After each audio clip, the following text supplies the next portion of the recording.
보좌진으로 활동 계시는 국회에 계시는 분이 보내주신 사연 소개하고 건강 상담해드리고 넘어갈까요? 이분이요 36살이신데 다른 여러 질문도 해오셨지만 당장 본인 문제가 또 사람들은 제일 급하잖아요. 이분이 교통사고를 당하셨던 거예요. 그래서 왼쪽 팔이 그렇죠. 왼쪽 팔이 심하게 좀 다친 그런 상황인데 보건수술도 하셨고 지금은 신경 상태도 괜찮아졌다고는 하지만 그 재활을 끝까지 제대로 하시지는 못한 모양이에요. 너무 국회 일이 바쁘셔서. 그래서 그때 이제 주치 의사 선생님이 그러셨대요.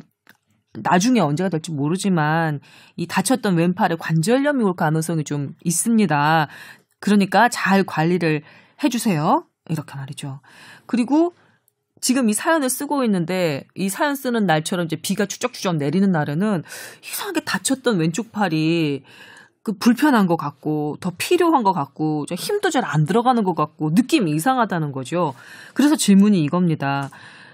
아직 젊은 36의 나이에 내가 이렇게 왼쪽 그 팔에 이 정도 불편감을 느끼고 있는데 더 나이를 먹고 그렇다면 운동만이 답일까? 이 왼팔 관리를 어떻게 하면 좋겠느냐? 괜히 제대로 관리를 안 했다가 나중에 나이 먹어서도 엄청나게 고생하면 어떻게 하냐 이렇게 걱정을 해오셨어요. 이거를 두 글자로 줄이면 골병이에요. 골병. 그 뼈골자의 병병. 네. 골병 들겠네라고 하는 말이 옛날에 뭐 노동을 하다가 다치거나 뭐 싸움하거나 스포츠를 하다 다쳤을 때 그 부위가 비만 오면 쑤시고 아프거나 비가 오면 시리거나 감각 이상이죠. 그렇죠. 그런 것들이 나타나는 분이 꽤 계세요. 이분도 이제 교통사고 났을 때 철심 받고 다 수술했는데도 일부 신경마비가 왔었대요. 그렇죠. 그래서 우선은 이렇게 골병이 드신 분들한테는 골병, 네. 원인 기전을 보면 우리가 비가 오는 날은 우리 기압이 떨어지죠. 네. 기압이 떨어지면 우리 혈액도 혈행에 어떤 그 장애가 일어나요. 기압이 떨어지면 혈관이 더 팽창할 텐데 그러면 더 통로가 넓어지니까 피가 더 잘 통해야 되는 거 아니에요?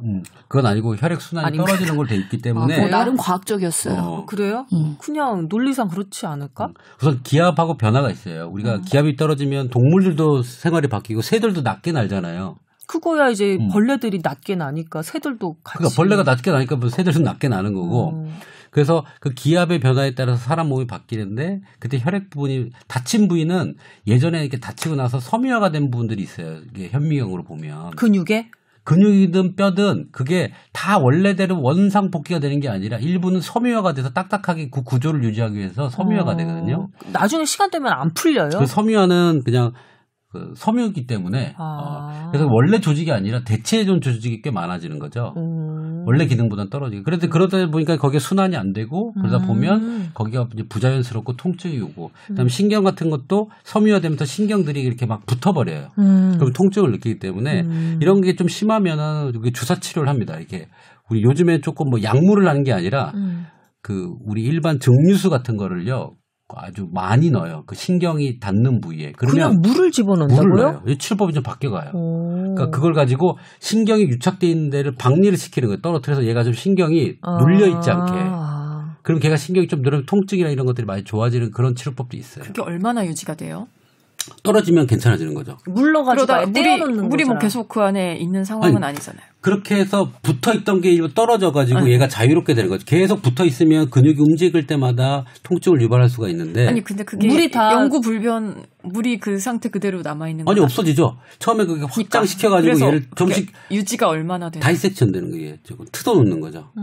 뜯어놓은 게 다시 들러붙진 않을 테니까. 안 붙어요? 네.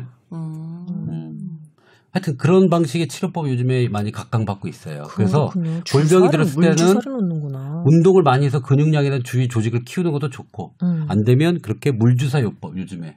물주사요법. 그런 건 정형외과 가면 되는 건가요? 아니 그것만 전문을 하는 그건 좀 새로운 신기술이라서 공부하신 분들만 해요. 요즘 트렌드가 이제 통증은 좀 그렇게 돼요. 그래서 너브가 신경이 닿는 부위를 그렇게 뜯어내는 형태로 그 초음파를 보면서 그 신경 그게 붙어 있는 데를 이제 박리하는 형태로 합니다. 너무 서로 들러붙어가지고 이상하게 통증이 나오니까 그걸 좀 이렇게 따로따로 떼내는 주사를 놓는구나. 보니까 저랑 별로 나이 차이가 많지는 않으시거든요. 예. 그치? 이 보좌진이요? 예. 그래서 근데 말씀드린 것처럼 저도 무릎 아니면 허리 이런 쪽에 근골격계에 이제 통증도 오고 노화가 가나 보다라는 걸 느끼잖아요. 36세? 네. 좀 빨리 왔습니다. 그래서 요즘에 아침마다 30분씩 조깅을 하고 있어요. 저는 그 바쁜 와중에? 네, 제 나름의 새로운 그거거든요. 진짜 뛰어요? 네, 뛰기도 하고. 무릎 관절에 부담이 되지 않을까요? 그래서 빠르게 걷기도 하고. 그래서 계속 근육을 뭔가 유지를 하려고 노력을 하고 있거든요. 탄탄한 몸매 유지와 함께. 근육을 유지하는 것도 통증을 좀 예방하는 데 도움이 좀 되나요? 통증이 있을 때는 운동을 무리하게 하시면 안 되는데 이분은 지금 통증이 그렇게 심하지는 않으신 상황이고 오히려 네. 근육이 많이 빠져 있고 손실된 근력을 다시 키우려면 적당한 근력 운동이 필요하신 상황이거든요. 저는 그래서 가장 돈 안 들면서도 내 몸을 위해서 가장 투자할 수 있는 건 운동이다라고 말씀드리고 싶어요. 이분 팔 운동을 하셔야 되나요? 그러면 팔 운동이니까. 예. 근데 아마 이렇게 국회에 있으신 분들은 최근에 국감 기간이고 그래서 엄청나게 밤새면서 수많은 쌓여있는 서류들을 검토하셔야 되거든요. 그렇죠. 그렇게 해야지 우리 의원님들이 국감에서 정부 관계자들을 잘 질책을 하실 수가 있어요. 그렇죠. 예. 그렇기 때문에 이 비서분들이나 보좌진들이 얼마나 고생을 많이 하겠어요. 근데 하여튼 간에 조금 국감이 끝나고 나면은 내 몸을 위해서 꼭 투자를 하시길 바랍니다. 네. 애청자 김뿅뿅이라고 시작해 주신 국회의원 보좌진 네, 사연을 지금 함께하고 계십니다. 이분이 건강에 대한 질문 한 가지와 건의사항 한 가지 이렇게 나눠서 사연을 주셨는데 그 소관 상임위원회가 보건복지위인 거예요. 그래서 그 법 개정안을 열심히 구상할 생각인데 평상시 여기 의사 선생님 두 분 계시니까 이 법은 좀 고쳐야 하지 않겠나 싶은 거 몇 가지 말씀해 주시면 뽀탑을 통해서 듣겠다고. 그때마다 저희가 김뿅뿅님을 호출하겠습니다. 잘 부탁드립니다. 네, 잘 듣고 계신다고 하니까 자 김뿅뿅이 우리 생각나는데 이런 법을 좀 고쳐야 됩니다라고 말씀드릴 시간이 있을 겁니다. 네, 심지어 좋은 당에 계신 것 같아요. 알겠습니다. 네, 좋은 당은 어디면 나머지는 나쁜 당이라는 얘기겠죠. 뽀탑 애청자님께서 이제 새겨서 들으시면 되는 거예요. 이게 아니, 뭐겠다. 좋은 당이 하나라는 법은 없어요. 여러 개일 수도 있어요. 알겠습니다. 자, 사실 저도 왼쪽 발가락이 좀 부러진 적이 있었거든요. 근데 이거 부러지고 난 다음에 크게 고생을 했어요. 왼쪽 발가락 다 나았는데 어느 날 좀 삐끗해서 왼쪽 발목이 절단이 나고요. 그다음에 왼쪽 발목 다 나아갔는데 어느 날 일어나다가 좀 또 삐끗해서 왼쪽 무릎이 또 절단이 나고요. 그렇게 차례차례 오다가 보니까 허리까지 가죠. 허리까지. 엉치뼈에서 허리까지 무리가 가더라고요. 그래서 제가 기립근을 키우는 운동을 많이 했었죠, 그때. 허리에서 또 목으로 가요. 이게 맞아요. 모든 맞아요. 근육이 연결된 부위를 계속 따라가다 보면 결국 목까지 올라가요. 그래서 한약 치료 중에 좀 신기한 게 막 머리가 아픈데 다리에 다침을 넣으면 좋아지는 형태가 있어요. 그래 그 연결된 어떤 포인트예요. 그래서 근육학적으로 봐도 참 맞는 얘기인데 그런 포인트를 잘 잡아서 치료를 하면 좀 빨리 효과가 나죠. 제가 의과대학생 때 공부 시험 기간에 진짜 막 이렇게 안 좋은 자세로 공부를 너무 많이 하잖아요. 그때 어깨 여기 어깨 통증이 되게 심했거든요. 그때 저희 의과대학에 한의대 나오신 편입생 오빠가 있었어요. 한의사였던 거죠. 그 오빠가 한의원에 가보래요. 그래가지고 평생 안 가던 한의원에 한번 갔었는데 다리에 침을 놓더라고요. 목이 아픈데 다리에. 네. 어깨는 건드리지도 않았어요. 다리에 막 침을 놨는데 좋아지더라고요. 그걸 어떻게 설명을 해요?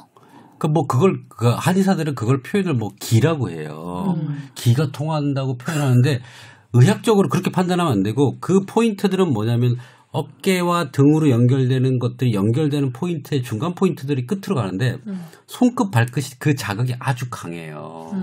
그래서 우리가 손끝 발끝은 효과가 다른 데 하나 맞는 것보다 좀 효과가 더 오수혈이라고 해가지고 이런 혈들이 더 자극이 강해서 그런 걸 탁 놓으면 이렇게 돼. 그래 옛날에 수지침법, 발에 놓는 침법 이런 것들이죠.